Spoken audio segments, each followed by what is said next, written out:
548 Department of Veterans Affairs (VA) employees have been terminated since President Donald Trump took office, indicating that his campaign pledged to clean up probably the most incompetently run agency in the United States by relentlessly putting his TV catchphrase "You're fired" into action was more than just empty rhetoric. Another 200 VA workers were suspended and 33 demoted, according to data newly published by the department as part of VA Secretary David Shulkin's commitment to greater transparency. Those disciplined include 22 senior leaders, more than 70 nurses, 14 police officers, and 25 physicians. Also disciplined were a program analyst dealing with the Government Accountability Office, which audits the department, a public affairs specialist, a chief of police and a chief of surgery. Many housekeeping aides and food service workers, low-level jobs in which the department has employed felons and convicted sex offenders, were also fired. Scores of veterans have died waiting for care while VA bureaucrats falsified data to procure monetary bonuses. But fixes have been slow to come by, largely because the union that represents VA employees has used its political muscle with Democrats to emphasize job security for government employees. Former President Barack Obama originally appointed Shulkin as a VA undersecretary.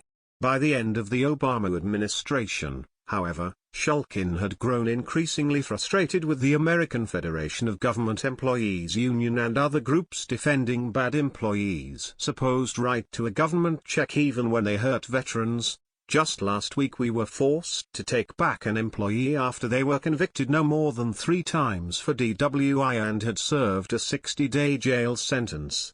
Our accountability processes are clearly broken, Shulkin said at the White House.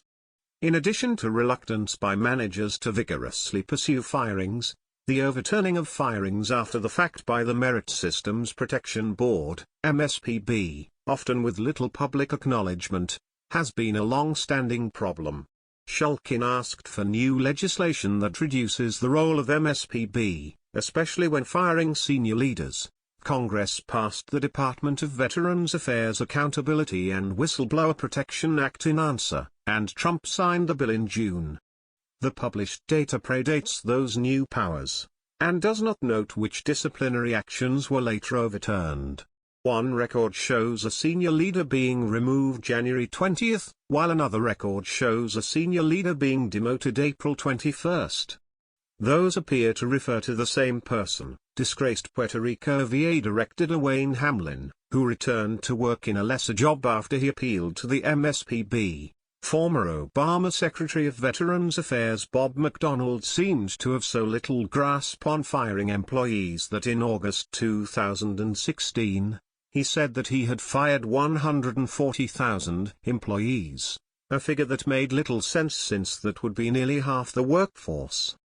He said you can't fire your way to excellence and blamed negative news articles for a morose culture, rather than the individuals perpetrating the misconduct described in those articles. Though high-level hospital officials were affected, according to the data covering the first 6 months of the Trump administration, relatively few disciplinary actions occurred in the central offices where Washington bureaucrats work. Those employ fewer people than the hospitals. But repeated scandals have also shown such employees looking out for one another to preserve each other's jobs. There were 5 firings in the Veterans Health Administration Central Office, including 1 senior leader. There were also 2 in the Office of General Counsel, and 1 in the Office of Congressional and Legislative Affairs. The data does not include employees' names, and does not show which employees were on new employee probationary status. Employees can be fired much more easily during their first year. During the Obama administration, McDonald lamented that in the private sector you cut a deal with the employee and you're able to buy them out, but said you cannot do that in government. Yet VA repeatedly made 5- and 6-figure payments to bad employees to get them to quit after they threatened to gum up the works by appealing disciplinary actions. The department even allowed Hamlin to offer a low-level employee $300,000 to quit after she refused to help management retaliate against a whistleblower who exposed Hamlin's arrest. The agency paid more than $5 million in settlements to employees under McDonald, which had the effect of encouraging bad employees to relentlessly appeal and make unsupported charges of discrimination when they were targeted for discipline, in an often successful attempt to convert punishment into reward. Shulkin said he will look to settle with employees only when they clearly have been wronged, and not as a matter of ordinary business.